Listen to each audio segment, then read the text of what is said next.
Hello friends, இந்த எபிசோடில் நாம் ஒரு சார்ஜிங்க்கான ப்ளக் போர்டு எப்படி செய்கிறதுன்னு பார்க்க போகிறோம். அதோடைய ஃபஸ்ட்டு ஸ்டேஜ் வந்து ஃபிக்ஸிங், அதாவது இதோடைய பாடி பார்ட்ஸை கரெக்டாக ஃபிக்ஸ் பண்ணி அசெம்பிள் பண்ணணும். இது இந்த பாடி பார்ட்டோட வந்த ஸ்க்ரூ, அதாவது சுவிட்ச் பாடி ஹவுசிங்கோட வந்த ஸ்க்ரூஸ். இந்த ஸ்க்ரூஸ் கொஞ்சம் குவாலிட்டியாக இருக்கும். அது கூட நமக்கு தேவையானது 2.5 ஸ்கொயர் mm ஒயர், அப்புறம் சுவிட்சு, நமக்கு தேவையான அக்கௌண்ட்டில் ப்ளக்ஸு. இந்த ப்ளக்ஸு நான் எந்த அக்கௌண்ட்டில் வாங்கியிருக்கேன்னா 15 ஆம்பியர் 1, 5 ஆம்பியர் ப்ளக் போர்டு 2, அப்புறம் எம்டி பாக்ஸ் கவர் 1 ஒரு செட்டு, ஒரு 20 ஆம்ஸ் சுவிட்சு. இந்த கவுண்ட்டு எங்களுக்கு தேவைப்பட்ட மாதிரி நான் வாங்கியிருக்கேன். இது வந்து 8 ஹவுசிங் சுவிட்ச் பாக்ஸ்ன்னு சொல்லுவாங்க. அதாவது 8 ஓப்பன் பாக்ஸஸ் இருக்கும். 4 தான் இருக்குன்ற மாதிரி உங்களுக்கு தோணும். ஆக்சுவலாக ஒவ்வொன்றும் 2 கவுண்ட் வரும். அது எப்படின்னு இப்போ நான் காட்டுறேன். இது ஒரு 15 ஆம்பியர் சுவிட்ச் சாக்கெட். இது எல்லாமே டைரெக்டாக இப்படி வச்சு ப்ரெஸ் பண்ணிங்கனாலே ஆகிடும். ரொம்ப ஒரு சைடில் கிராஸாக வச்சு கொஞ்சம் அழுத்தம் கொடுத்து இப்படி ஒரு சின்ன ப்ரெஸ் உட்காந்துருச்சுங்களா, இந்த மாதிரி தான். இது அடுத்து 20 ஆம்பியர் சுவிட்சு, எல்லாமே ஒரு அழுத்தம், அவ்வளோதான். இந்த மாதிரி இதை வந்து ஒரு சிங்கிள் போர்டு எதுவுமே இல்லாமல் சும்மா ஓப்பன் இருக்கக்கூடாதுக்காக கவர் பண்ணுறது. அதே மாதிரி 5 ஆம்பியர் சாக்கெட் 2, இந்த மாதிரி வச்சு அழகாக ப்ரெஸ் பண்ணால் எல்லாமே ஈஸியாக லாக் ஆகிடும். இதை வந்து ப்ளக் அண்ட் ப்ளேன்னு கூட நாங்கள் செல்லமாக சொல்லுவோம். அவ்வளோதான். இந்த பாருங்கள் எவ்வளோ அழகாக உட்காந்துக்கிருச்சுன்னு. முடிஞ்சு போச்சு, வேலையே முடிஞ்சிச்சு. இவ்வளோ தான் பாடி ஃபிக்ஸிங். இந்த மாதிரி பண்ணிட்டு இப்போ இதுக்கான ஒயரிங் வேலை தான் கொடுக்கணும். அதுதான் ஸ்டேஜ் 2. ஸ்டேஜ் 2 வந்து ஒயரிங். இப்போ நம்ம எந்த கண்டிஷனில் ஒயரிங் பண்ண போகிறோம் அப்படின்னா, ஃபஸ்ட்டு வந்து இந்த 15 ஆம்பியர் வந்து நம்ம கண்ட்ரோலில் இருக்கும். அதாவது சுவிட்சிலேருந்து தான் 15 ஆம்பியருக்கு சப்ளை போகும். இப்படி பரபரப்பாக வேலை செஞ்சுக்கிட்டே கேமரா வைக்கிறத தள்ளி விட்டேங்க. ஒரு செகண்ட் இருங்க. ரெடி ஆயிடுச்சு. இப்போ என்ன பண்ணணுன்னா, ஒயரிங்கை வந்து ஃபஸ்ட்டு சுவிட்சிலேருந்து ஒரு ஃபேஸ் இன்புட் எடுக்க போகிறேன். முதல்ல ஏரியாவை கொஞ்சம் ரெடி பண்ணிக்கிறேன். எல்லாம் குண்டக்க மட்டக்கண்ணு ஒரே குதறின மாதிரி ஆயிடுச்சு. இந்த ஜூம் போதும்னு நினைக்கிறேன். முடிஞ்சால் இந்த இடத்துலேருந்து நீங்கள் லேண்ட்ஸ்கேப் மோட்டில் பாருங்கள். அப்போ உங்களுக்கு கொஞ்சம் கம்ஃபர்டபுளாக இருக்கும். ஏன்னா வேலை ஃபுல்லாக அந்த சைடில் தான் செஞ்சு வச்சுருக்கேன். இந்த மாதிரி ஸ்டென்சில் கட்டரை வச்சு ஃபஸ்ட்டு நான் வந்து பண்ணிகிட்டு இருந்தேன். இது ஏன் பண்ணிகிட்டு இருந்தேன்னா, மறந்து போயிட்டேன். நம்மகிட்ட எல்லா டூல்ஸுமே இருக்குது தேவையானது அப்படின்றதே மறந்துட்டு, குறிப்பாக எங்கே வச்சேன்னு தெரியாமல் மறந்து போயிட்டு ஸ்டென்சில் கட்டரை வச்சு கட் பண்ணிட்டுருந்தேன். இது ரொம்ப டேஞ்சர். தயவுசெய்து ஃபஸ்ட்டு ட்ரை பண்ணுறவங்க யாரும் பண்ணாதீங்க. அப்புறமா ரொம்ப நேரம் இப்படி கட் பண்ணிட்டு இருந்து வெறுப்பானதுக்கப்புறம் தான், இதுக்குன்னு நம்ம ஒரு பொருள் காசு கொடுத்து வாங்கி வச்சுருந்தோமே, அது எங்கேன்னு யோசித்து, அதை எங்கே வச்சோன்றதை யோசித்து, அதுக்கப்புறமா தேடி கண்டுபிடிச்சி எடுத்துகிட்டு வந்தேன். அதுக்கு பேர் ஒயர் கட்டர். இந்த இப்போ கொஞ்சம் நேரத்தில் வரும் பாருங்கள். இதுக்கு பேர் தான் ஒயர் கட்டர். ஒரு 60 ரூபா தான் வரும். ஒயர் ஸ்ட்ரிப்பர்னு கூட சொல்லலாம். இது ரொம்ப ஈஸியாக சாஃப்டாக அந்த மேலே இருக்க அந்த பிளாஸ்டிக்கை மட்டும், ரப்பரை மட்டும் அப்படியே கட் பண்ணி எடுத்துரும். உள்ளே இருக்க காப்பரை அலுமினியத்தையும் டேமேஜ் பண்ணாமல் இந்த மாதிரி ஸ்ட்ரிப் பண்ணி எடுத்துக்கிட்டு அழகா ஃபஸ்ட்டு எல்லாத்தையும் நல்லா ஒரு நிமிஷம் அழகாக அடுக்கி வச்சுட்டதுக்கப்புறம் தான் வேலை செய்யறதுக்கே இதாக இருக்கும். இப்போ நான் இதை யூஸ் பண்ணுறேன் பார்த்துங்களா, டெஸ்டரை வச்சு யூஸ் பண்ணுறேன்ல, அது வந்து சுவிட்சுடைய அவுட்புட்டு அப்படின்னா என்னென்னா, சுவிட்சை ஆன் பண்ணதுக்கப்புறம் அந்த இடத்துக்கு சப்ளை வரும். அதாவது அங்கேருந்து சப்ளை எடுத்து நம்ம ப்ளக்குக்கு கொடுக்கணும். அப்படின்னும்போது தான் ஃபேஸ், அதாவது ஃபேஸ் நியூட்ரல் 2 சேர்ந்து சப்ளை கொடுக்கும்போது தான் கரண்ட் சப்ளை வரும். இதை தெரியாதவங்க அதை பற்றி கொஞ்சம் பேசிக் படிச்சுக்கோங்க. அதை பற்றி நான் இன்னும் வீடியோ போடலை. அடுத்து நான் சீக்கிரம் அதையும் போடுறேன். ஆனால் ஃபேஸ் நியூட்ரல் தெரியாதவங்க மேக்ஸிமம் இருக்க மாட்டாங்க. இப்போ என்னென்னா, ஃபேஸ்லேருந்து, அதாவது ஃபேஸுடைய அவுட்புட்லேருந்து ஒரு சின்ன பிட் ஒயர் போட்டு எடுத்து ப்ளக்குடைய ஃபேஸ் இன்புட்டுக்கு கொடுத்துருக்கேன். அதே மாதிரி அடுத்து ஒரு சின்ன பிட் ஒயர் எங்கே கொடுக்குறோன்னா 5 ஆம்பியருடைய இன்புட்டு கொடுக்குறோம். அதுவும் ஃபேஸ் தான் கொடுக்குறோம். பட் இது அவுட்புட்லேருந்து கொடுக்கல, நம்ம டேரெக்டாக இன்புட்லேருந்து கொடுக்குறோம். ஏன்னா சுவிட்சு ஒன்று தான் போட்டிருக்கோம். 5 ஆம்பியருக்கு எனக்கு சுவிட்சு தேவையில்லை அப்படின்னு சொல்லி ஃப்ரெண்டு சொல்லிட்டாப்புல. யாருக்காக செய்கிறோமோ அவர் சொல்லிட்டார், ஒரு சுவிட்சு மட்டும் போடுப்பா, 5 ஆம்பியருக்குலாம் சுவிட்சு தேவையில்லை, 15 ஆம்பியர் மட்டும் வேறு ஏதாவது பெரிய வேலை செய்யும்போது போடுவோம், அதுக்கு நமக்கு சேஃப்டிக்கு வேணும் அப்படின்னு சொல்லி சொல்லிட்டாரு. இப்போ அதே மாதிரி தான் ஸ்க்ரூவை டைட் பண்ணுறது தயவுசெய்து நல்லா டைட் பண்ணிடுங்க. ஏன்னா லூஸாக இருந்துச்சுன்னா ஸ்பார்க் ஆகும். ஸ்பார்க் ஆச்சுன்னா ஃபயர் ஆகிறதுக்கு சான்ஸ் இருக்குது. சுவிட்சஸ், ப்ளக் போர்டு, இன்னும் ஸ்க்ரூவால் டைட் பண்ணி ஒயர் சப்ளை எங்கெல்லாம் கொடுக்குற மாதிரியான ஒரு சுவிட்சுன்னு வருது, அங்கே நல்லா டைட் பண்ணுங்கள். அதே மாதிரி டேப் போடுற இடத்துல நல்லா அங்கேயுமே டைட் பண்ணி இன்சுலேட் பண்ணிவிடுங்க. இப்போ நான் மாட்டிகிட்டு இருக்கிறது வந்து இண்டிகேட்டர் எல்இடி பல்ப். பேர் நம்ம சொல்கிறது தான் பேர். நாங்கள் இதை எதுக்காக யூஸ் பண்ணுறோன்னா, இண்டிகேஷன் பண்ணுறதுக்காக யூஸ் பண்ணுறோம். சுவிட்சு ஆனில் இருக்கும்போது லைட் எரியும், சுவிட்ச் ஆஃபில் இருக்கும்போது லைட் எரியாது. அதை இண்டிகேட் பண்ணுறதுக்காக எரியிற லைட்டுன்றதுனால இண்டிகேட்டர் பல்புன்னு நம்மளாக சொல்லிக்கிறது. இப்போ இதை எதில் கொடுக்கணும்னா, ஆப்வியஸ்லி அவுட்புட்டில் தான் கொடுக்கணும். ஏன்னா அவுட்புட்டில் இருந்து கொடுக்கும்போது தான் சப்ளை கரெக்டாக எல்இடி பல்புக்குள்ளே ஆன் பண்ணதுக்கப்புறம் போகும். டேரெக்டாக நீங்கள் இன்புட்டுக்குள்ளே கொடுத்தீங்கன்னா எனி டைம் லைட் எரிஞ்சிக்கிட்டே இருக்கும். அப்போ அது இருந்தே யூஸ் இல்லைல்ல, அதனால் அவுட்புட்டுக்குள்ளே கொடுக்கணும். இது ஃபேஸ். இப்போ பாருங்கள், இதையும் நல்லா டைட் பண்ணிக்கிட்டு எந்த ஸ்க்ரூவுமே எப்போவுமே லூஸில் விட்டுறவே கூடாது. அடுத்து இன்னொரு ஒயர் இருக்குது பார்த்தீங்களா, இதை 15 ஆம்பியருடைய நியூட்ரலில் கொடுக்கணும்.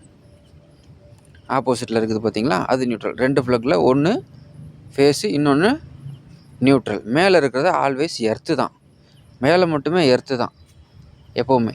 இந்த ஃபேஸ் நியூட்ரல் கூட லெஃப்ட் ரைட்டு மாற்றி கொடுத்துக்கலாம், ஒன்றுமே பிரச்சனை ஆகாது. இப்போ மேஜர் ஒரு விஷயத்த டக்குன்னு பண்ணி முடிச்சாச்சு, முக்கியமான ஒரு விஷயம். இப்போ என்ன பண்ணிகிட்ருக்கேன்னா, ஒயர் வெளியிலேருந்து நம்ம ப்ளக்லேருந்து உள்ளே சப்ளை கொடுக்குற ஒயரை ஈக்குவலாக 2ஆக மடித்து இந்த மாதிரி ஆப்போசிட் எண்டு கொண்டு வந்துட்டோம்னா, இங்கே ஒரு சின்ன கட் பண்ணோன்னா போதும். இப்போ என்னென்னா, நமக்கு 2 ஈவனான லெவலில் ஒயர்ஸ் கிடச்சிருச்சு. ஒன்று கொஞ்சம் லென்த்து ஜாஸ்தி இருந்துச்சு, ஒன்று கொஞ்சம் லென்த்து கம்மியாக இருந்துச்சு அப்படின்னு சொல்கிற பிரச்சனை வராமல் இருக்குன்னா இந்த டெக்னிக் யூஸ் பண்ணுங்கள். நான் இப்போ எப்படி பண்ணனோ அதே மாதிரி பண்ணிங்கன்னா ஒயர் ஈக்குவல் லெவலில் கட் பண்ணலாம். இப்போ இந்த லென்த்தான ஒயரில் ஒரு எண்டை சின்னதாக ஸ்லீவ்ஸ் எடுத்து ஃபேஸுடைய இன்புட்டில் இப்போ கொடுக்குறேன். அதாவது எதில் கொடுக்குறோன்னா, நல்லா கொஞ்சம் கவனிங்க. அந்த ஃபேஸ்லேருந்து டேரெக்டாக இன்புட்லேருந்து நம்ம 5 ஆம்பியர் இன்புட்டுக்கு கொடுத்தோம் பார்த்தீங்களா, அந்த ஸ்க்ரூவில் கரெக்டாக கொடுக்கணும். இதில் வந்து ரொம்ப நிதானமாக பொறுமையாக வேலை செய்யணும், டென்ஷன் இல்லாமல். அதுலேயும் குறிப்பாக ப்ராக்டிஸ் பண்ணுறவங்க, மொத பண்ணுறவங்க ரொம்ப நிதானமாக வேலை செய்யுங்க. இழுத்து பாருங்கள், இந்த மாதிரி ரொம்ப இழுத்துறாதீங்க, நான் இழுத்த மாதிரி பிடிங்கிட்டு போயிடும். கொஞ்சம் ஸ்லோவாக இழுத்துட்டு இப்போ ஆப்போசிட்டில் சேம் அதே மாதிரி நியூட்ரல். கேமரா கொஞ்சம் அவுட் ஆஃப் ஃபோக்கஸில் போயிடுச்சு. ஏன்னா நான் ஒரே ஆள் தான் கேமரா பண்ணுறேன், நான் ஒரே ஆள் தான் எடிட் பண்ணுறேன். ஒரே செல்ஃபோன் பர்சனல் யூஸ்க்கு வச்சுருக்கிறேன். அதே வந்துட்டு வீடியோ எடுக்கிறது அதே இதில் தான் எடிட் பண்ணுறது, யூகட்டில் போட்டு, ஃப்ரீ வெர்ஷன் யூகட்டில். ஸோ கொஞ்சம் கஷ்டம். இந்த பாருங்கள், இந்த மாதிரி இப்போ நியூட்ரலுடைய இன்புட்டு கொடுத்துட்ருக்கோம். வெளியிலேருந்து இப்போ ஃபேஸ் நியூட்ரலு 2 இன்புட்டும் கொடுத்துட்டோம்னா, இதை டைட் பண்ணதுக்கப்புறம் இந்த 15 ஆம்பியர் இப்போ எரிய ஆரம்பிச்சிடும்.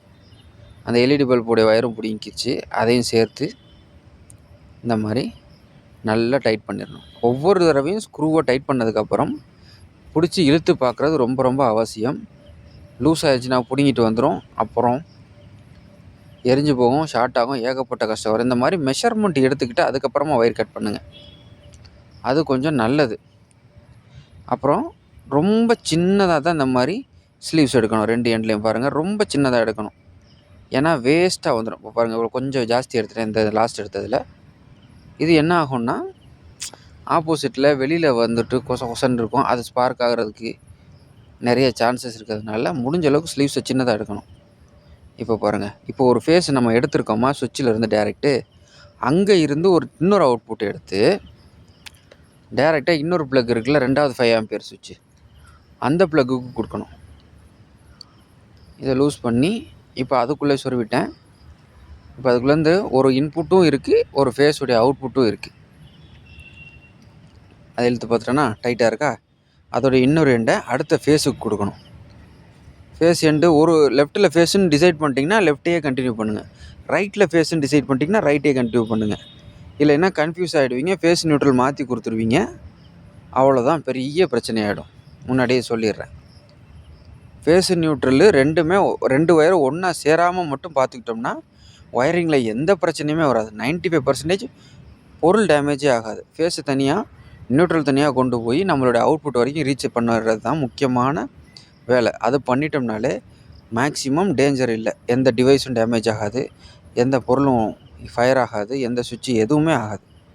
90%. இப்போ பாருங்கள், சின்னதாக அந்த மாதிரி சாஃப்டாக ஸ்லீவ்ஸ் எடுத்து அப்படியே இப்போ பண்ண மாதிரியே ஆப்போசிட்டில் எம்டியாக இருக்கிற நியூட்ரலுக்கான ஹோலில் கொடுத்துட்டேன். வீடியோவில் லென்த்தாக போகிறதுனால சின்னதாக கட் பண்ணி எடுத்துட்டேன். இந்த மாதிரி கட் பண்ணி விட்டுட்டு சின்னதாக ஒரு ஸ்லீவ்ஸ் எடுத்து அகைன் இதே தான் அடுத்து எல்லாமே பண்ணணும். அப்புறம் ஏன்டா சொல்லிக்கிட்டே இருக்கேன்னு கேட்டிங்கன்னா, step by step from the scratch பிகினருக்காக இந்த வீடியோ.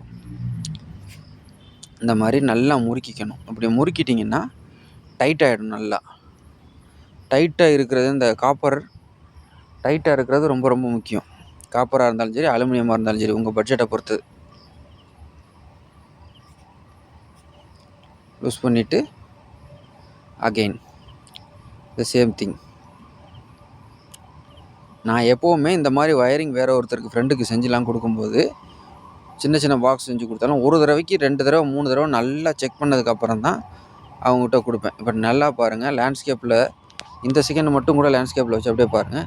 இப்போ ஒரு ஒயர் வெளில போதா, இந்த ஒயர் வந்து ஃபேஸ் இன்புட், இது நியூட்ரல் இன்புட், இது ஃபேஸ் இன்புட். மறுபடியும் அப்புறம் இந்த சுவிட்சிலேருந்து ஃபேஸுக்கு போகுது. அதுக்கு அடுத்தது எல்இடி லைட் சொன்னது, அதை அப்படி கொஞ்சம் அழுத்தி விட்டுட்டு இதெல்லாம் ஓகேவா. அதுக்கடுத்து இந்த 2 ஒயர் இருக்குது பாருங்கள், இது ஃபேஸு ஒன்று உள்ளே வந்துருச்சு. அங்கேருந்து என்ன ஆகுது, அப்படியே அடுத்த 5 ஆம்பியருக்கு ஒரு ஃபேஸ் போயிடுச்சு. இதோட இது வேலை முடிஞ்சு போச்சு. இந்த ஒயர் போகிறது நியூட்ரல் டு நியூட்ரல். இப்போ நம்மளுக்கு பெண்டிங் இருக்கிறது இந்த நியூட்ரலுக்கு ஒரு இன்புட் கொடுக்குறது. அதே மாதிரி கொடுத்தாச்சு. அதே மாதிரி ஸ்லீவ்ஸ் கட் பண்ணி இந்த நியூட்ரலில் ஏதோ ஒரு நியூட்ரல் எதுவாக வேணாலும் இருக்கட்டும். உங்கள்கிட்ட வயர் ஜாஸ்தி இருக்குன்னா செகண்டில் கொடுங்க, இல்லைன்னா ஃபஸ்ட்டில் கொடுங்க. நான் அளவாக கட் பண்ணுறேன்னு சொல்லிட்டு கொஞ்சம் கம்மியாக கட் பண்ணி விட்டுட்டேன். அது என்ன ஆயிடுச்சுன்னா, இதை உள்ளே சொருகிறதுக்குள்ளே படாத பாடுபட்டேன்.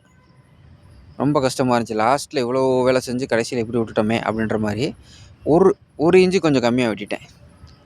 அதனால் என்ன ஆயிடுச்சு, அதை கொண்டு போய் அதுக்குள்ளே நுழைக்கிறதுக்குள்ளே படாத பாடுபட்டு, நீங்கள் பார்க்குறதெல்லாம் கம்மி, இது மட்டுமே 25 நிமிஷம் எடுத்துச்சு எனக்கு. நானே எப்படி ஐயோ வெட்டிட்டோமே, இனி இதை வேஸ்ட் பண்ணாமல் எப்படியா பண்ணிடுவோமேன்னு. ஆனால் பத்தவே இல்லை. டைட்டாக டென்ஷன் இருக்கும்ல அதில், அந்த டென்ஷனையும் சேர்த்து எப்படியாவது சாஃப்டாக கொண்டு உள்ளே போய்ட்டு நினச்சே முடியவே இல்லை. படாத பாடுபடுத்தி கடைசியில் ஒரு வழியாக உள்ளே போனேன். அப்போ இந்த மாதிரி பிடிங்கிருச்சு. ரொம்ப கஷ்டப்படுத்தி அதுக்கப்புறமா ஒரு வழியாக பொறுமையாக ரொம்ப சாஃப்டாக அந்த மாதிரி பண்ணி டைட் பண்ணேன். இப்போது ஒயரிங் ஒர்க்கு நமக்கு 90% மேலே கம்ப்ளீட்டாக இருந்துச்சு. இப்போ 100% கம்ப்ளீட் ஆயிடுச்சு. அவ்வளோதான். இன்னொரு வாட்டி நல்லா பாருங்கள், செக் பண்ணிக்கோங்க. இது ஃபேஸ் இன்புட். அங்கேருந்து எங்கே போகுது, 15 ஆம்பியருக்கு போகுது. அது சுவிட்ச் ஆன் பண்ணால் தான் போகும். அதை பற்றி ஏற்கனவே சொல்லிட்டேன். இப்போ அது டேரெக்ட் ஃபேஸு 5 ஆம்பியருக்கு போகுது. அங்கேருந்து அடுத்த ஃபேஸு அடுத்த 5 ஆம்பியர் சுவிட்ச் விளக்குக்கு போகுது. ரெண்டுக்குமே ஃபேஸ் போயிடுச்சிங்களா. இப்போ அதே மாதிரி நியூட்ரல் இன்புட், நியூட்ரல் டேரெக்டாக 5 ஆம்பியருக்கு, அதுக்கடுத்து அங்கேருந்து 5 ஆம்பியருக்கு போயிடுச்சு. ஏன்னா வெளியிலேருந்து வர்றது டேரெக்டாக 15 ஆம்பியருக்கு தான் வந்திருக்கு. அவ்வளோதான், இந்த வேலை முடிஞ்சே போச்சு. இப்போ நம்ம என்ன பண்ணோம், பேக் பாடிக்குள்ளே ஒரு டாப்பில் ஒரு ஓட்டை இருக்கும். அது ஒரு சில கம்பெனி பாக்ஸில் இருக்கும், ஒரு சில கம்பெனி பாக்ஸில் இருக்காது. இல்லைன்னா ஓட்டை போட்டுக்கிறணும், அவ்வளோதான். அதுக்கு கொஞ்சோண்டு இடம் கொடுத்து வச்சுருப்பாங்க. நான் எல்லா டைரெக்ஷன்லேயும் இருக்கும். உங்களுக்கு அந்த சுவிட்சை எந்த ஆங்கிளில் ஃபிட் பண்ணணுமோ அந்த ஆங்கிளில் பாருங்கள். பாட்டம்லேயும் இருக்குது, மேலேயும் இருக்கும். உங்களுக்கு எந்த மாதிரி ஃபிட் பண்ணணுமோ அந்த மாதிரி பண்ணிக்கிங்க. ஒரு சில இடத்துல நீங்கள் வயரை வந்து பாட்டம்லேருந்து கொடுக்குற மாதிரி வரும். அவ்வளோதான், முடிச்சிட்டிங்களா. இதை விட முக்கியமான விஷயம், இப்போ அந்த ஸ்க்ரூஸ் 4 ஃபஸ்ட்டு ஸ்டார்டிங்கில் காட்டின பாருங்கள். இந்த ஸ்க்ரூவை ஓப்பன் பண்ணி 4லேயும் ப்ளேஸ் பண்ணிட்டு டைட் பண்ணணும். அப்படி பண்ணிட்டோம்னா வேலை முடிஞ்சிடும். பாருங்கள், எப்போவுமே இப்போ நான் பண்ணுற மாதிரி ஸ்க்ரூவை வந்துட்டு ஃபஸ்ட்டு இப்படி செட் பண்ணிட்டீங்கன்னா, எப்போவுமே எக்ஸ் மெத்தட் யூஸ் பண்ணி ஸ்க்ரூவை டைட் பண்ணுங்கள். எக்ஸ் மெத்தட்னால் என்னன்னு கேட்டிங்கன்னா, இப்போ நான் எப்படி ஸ்க்ரூவை டைட் பண்ணுவேன் நீங்களே பாருங்கள். அதை தான் எக்ஸ் மெத்தட்னு சொல்லுவாங்க. ஸ்க்ரூ ட்ரைவரையோ டெஸ்டரையோ எடுத்து மேலே டாப்பு லெஃப்ட்டை டைட் பண்ணேன்னா, அடுத்த ஸ்க்ரூ பாட்டம் ரைட்டில் டைட் பண்ணணும். அதுக்கடுத்து பாட்டம் ரைட்டை டைட் பண்ணி அதுக்கடுத்து டாப் லெஃப்ட்டை டைட் பண்ணணும். அந்த கிராஸில் பண்ணும்போது பாடி கொஞ்சம் அந்த அவுட்டர் பாடி வந்து நெளியாமல் அழகாக ஃபிட் பண்ணலாம். இப்போ எப்படின்னு அதை நீங்களே பார்த்துட்டே கவனிங்க. இதை தாண்டி ஒரு விஷயம், எப்போவுமே இந்த மாதிரி ஒயரிங் ஒர்க்கு நீங்கள் பண்ணும்போது ஆல்ரெடி தெரியும் ஓரளவுக்கு அப்படின்றவங்க தனியாக பண்ணுங்கள். இல்லைன்னா பேரண்டல் கைடன்ஸோடு பண்ணுங்கள். இல்லைன்னா தெரிஞ்சவங்கக்கிட்ட பக்கத்தில் அவங்க கைடன்ஸை வச்சுக்கிட்டு பண்ணுங்கள். இல்லைன்னா பண்ணிட்டு ஒரு தடவை அவங்ககிட்ட போய் காமிச்சிருங்க. ஆனால் இந்த மாதிரி நானாக பண்ணியிருக்கேன், நல்லா இருக்கான்னு பாருங்கள் போகும். அப்படி செக் பண்ணதுக்கப்புறம் அதை யூஸ் பண்ண ஆரம்பிங்க. இப்போ நான் என்ன பண்ண போகிறேன்னா, இதை நான் உங்களுக்கு செக் பண்ணி காட்ட போகிறேன். செக் பண்ணுறதுக்கு யூஸ் பண்ணுற மெத்தடு பேர், நான் யூஸ் பண்ண போகிற மெத்தடு பேர் டெஸ்ட் லேம்ப் மெத்தட். பாருங்க, லைட் எரியுதா அப்படின்னா ஆனில் இருக்குதா, ஆஃப் பண்ண லைட் அமர்ந்துருச்சா, திரும்பி ஆன் பண்ணுறேன்னா லைட் எரியுது. இப்போது இதுக்குள்ளே வந்துட்டு டெஸ்ட் லேம்ப் சப்ளை கொடுக்க போகிறேன். டெஸ்ட் லேம்ப் எப்படி செய்கிறது, அதோடைய ப்ளஸ் பாயிண்ட் என்ன, அதை வச்சு என்னென்ன பண்ணுறது அப்படின்ட்டு ஒரு நாள் கண்டிப்பாக ஒரு எபிசோட் நான் ரெடி பண்ணுறேன். அது ரொம்ப சின்ன ஒரு பொருள் தான். ஆனால் வந்துட்டு பயங்கரமாக யூஸ்ஃபுல்லாக இருக்கும். இப்போ பாருங்கள், 2 ப்ளக்கு அவ்வளோதான். இதுக்குள்ளே ஒயரை சொருவிட்டோம். இதுதான் டெஸ்ட் லேம்புடைய ஒயரு. சின்னதாக இந்த மாதிரி ஒரு 2 ஒயர் ஃபேஸ் நியூட்ரலுக்கு இப்போ நம்ம கொடுத்து ப்ராக்டிஸ் பண்ண மாதிரி இந்த பல்பு ஹோல்டருக்குள்ளே கொடுத்து ஒரு பல்பை மாட்டிடணும். 100 வாட்ஸ் பல்பு ஆன் பண்ணி ஆஃப் பண்ணால் லைட் ஆன் ஆஃப். இதையே என்ன பண்ண போகிறோம், டைரக்ட் சப்ளைன்றதுனால கீழே வச்சுட்டு ப்ளஸ் அண்ட் மைனஸ் இந்த மாதிரி கொடுக்குறோம். தயவுசெய்து ப்ராக்டிஸ் பண்ணும்போது கூட யாரையாவது வச்சுக்கோங்க. நான் மறுபடியும் சொல்கிறேன். தேங்க்யூ, பாய். அடுத்த எபிசோடில் பார்க்கலாம்.